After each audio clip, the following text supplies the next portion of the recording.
বন্ধুরা, আজ আমি খুব সহজভাবে ইলিশ মাছের কাঁচা কুমড়ো দিয়ে তরকারি রান্না করব। এই রকম কাঁচা কুমড়ো আর ইলিশ মাছের তরকারি হলে এক থালা ভাত খেয়ে নেওয়া যায়। কাঁচা কুমড়ো আর আলু এইভাবে আমি ছোট ছোট করে কেটে নিয়েছি। মাছ কেটে আমি পরিষ্কার করে ধুয়ে নিয়েছি। পরিমাণ মতো লবণ আর হলুদ দিয়ে মাছটা মেখে নেব।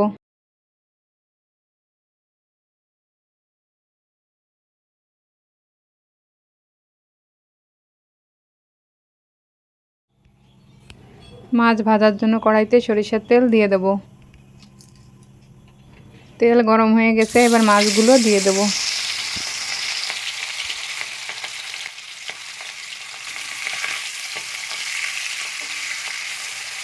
বন্ধুরা, রেসিপিটা যদি ভালো লাগে লাইক করবেন, শেয়ার করবেন আর সাবস্ক্রাইব করে পাশে থাকবেন।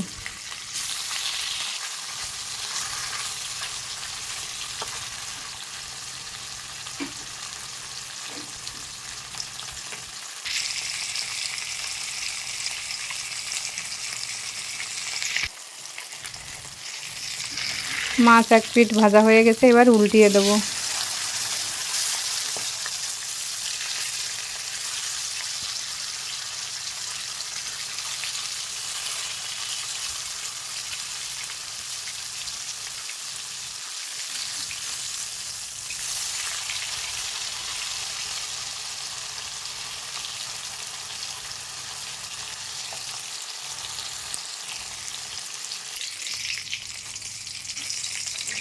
মাছ ভাজা হয়ে গেছে, এবার তুলে নেব।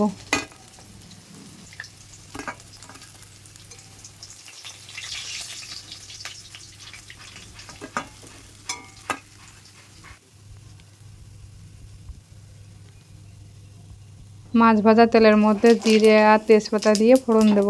কেটে রাখা আলুগুলো দিয়ে দেব।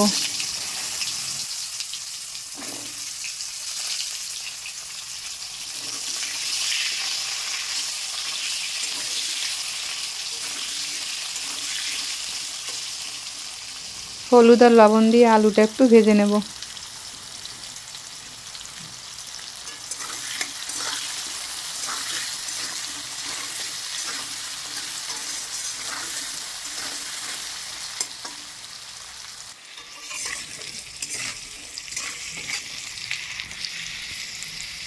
আলুটা একটু ভেজে নিয়েছি, এবার কেটে রাখা কাঁচা কুমড়োটা দিয়ে দেব।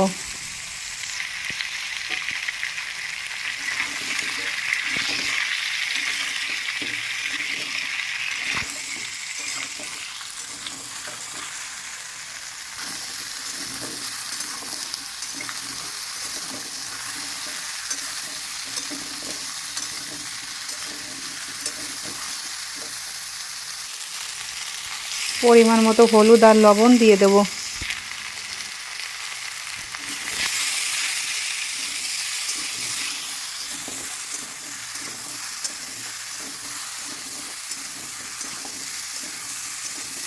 একটু সময় নিয়ে কুমড়োটা ভালো করে ভেজে নেব।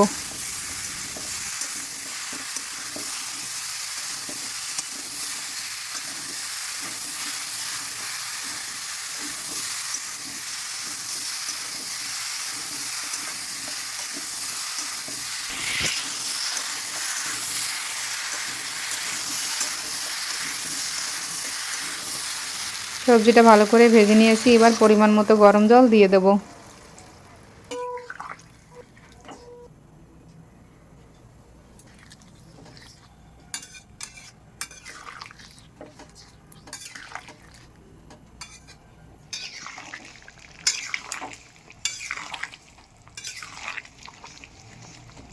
ঝোল ভালো করে ফুটে উঠেছে, কয়েকটা কাঁচা লঙ্কা দিয়ে দেব।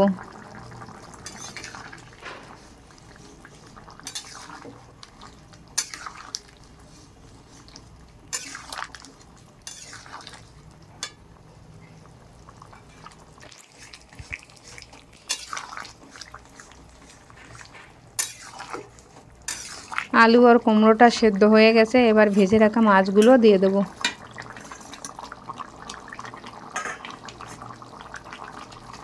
ভাজা জিরে, ধনে, শুকনো লঙ্কার গুঁড়ো 1 চামচ দিয়ে দেব। বন্ধুরা, এইভাবে একবার কাঁচা কুমড়ো তরকারি রান্না করে খেয়ে দেখুন, ভীষণ স্বাদ হয় খেতে।